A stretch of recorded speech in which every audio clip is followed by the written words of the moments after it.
Hey guys, what's going on and welcome to the video. In this video I'm going to be walking you through my water dungeon on Minecraft. So this is heavily influenced from games like World of Warcraft and Zelda. You know, any game where they've got a water dungeon. I've kind of taken them art styles and added my own twist to them.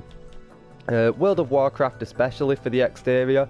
I don't know if you've ever played this game, but there's a dungeon called Sunken Temple, and basically it's a temple in the middle of the water what's kind of submerged, and it also has a triangle looking shape like to get inside the dungeon. So that's what I've taken influence from the exterior, but I've also added my own twist to it.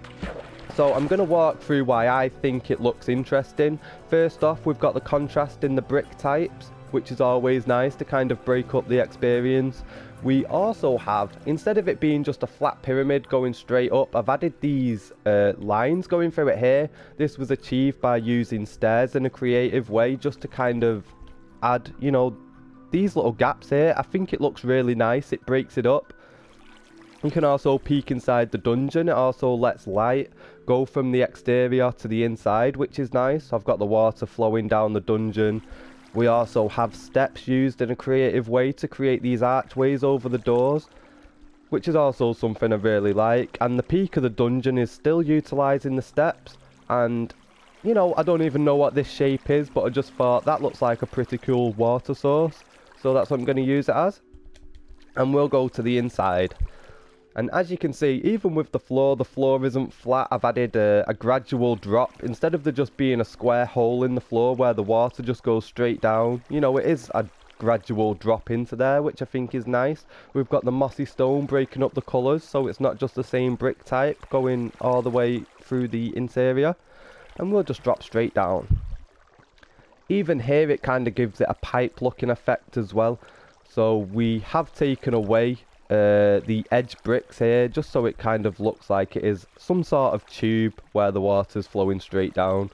And even on the outsides, on the outskirts of this floor here, we can see I've added steps as well to give it that gradual, you know, increase and decrease in the levels. And we've got water on the outside as well, which you can jump in there. So we'll carry on going down into the depths of hell. Let's have a look. A torch. And then on the inside here, we're keeping up with the mossy stone. We've got the hole in the wall with the torch in there just to provide the lighting. And this room is kind of like a stopgap. We've just come into the dungeon. We want a little bit of a breather.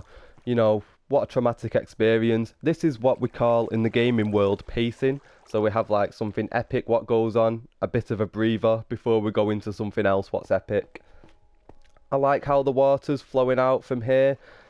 I like how it's flowing out from this part as well. It looks like it's coming from a genuine natural source, which is a look what I was going for. This room was just totally square. Like, I dug it all out, made it a square, and then I added the shape myself. So it does look... it looks sculpted, but it looks natural at the same time, which is a look I was going for. So as you can see, the wall isn't flat. We've got like different levels, you know, to the wall. We've got the moss breaking up the flat textures. We've got the moss on the floor as well. You know, even on this wall where it is flat for large portions, we've still got like bricks what are, you know, coming out of the wall.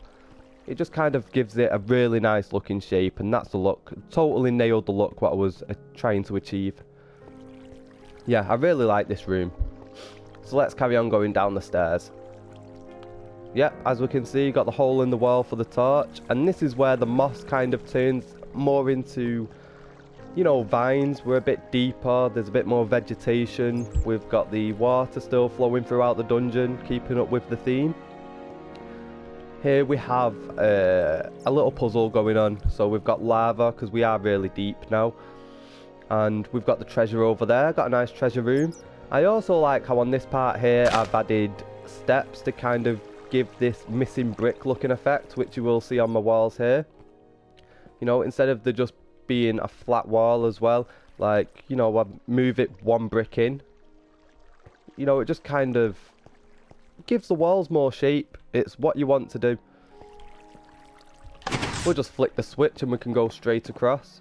And then as we go onto the inside, as you can see, we've got a step going down, steps surrounding the outside just to give it a nice shape as well. And you know, this is a bit more flat and a bit more clean because it is a dungeon room. I've added the gold. We open the chest. We have Link's bow. We've got the Master Sword, diamond armor, some diamonds and some emeralds. Of course it is inspired by Zelda, so I just wanted to give a nod to one of my favourite games of all time. And yeah, so even on the inside here, as we're going back out, you know, I've taken this part of the wall out and this part of the wall out because it just gives it that shape. You know, it's just really nice. Really happy with this dungeon. So what I like to do is, instead of making big epic creative builds, I kind of like to keep mine really intricate and on a small level because I don't have the time to create anything what's overly big. So I like to make these little mini adventures, and I think it works out really well.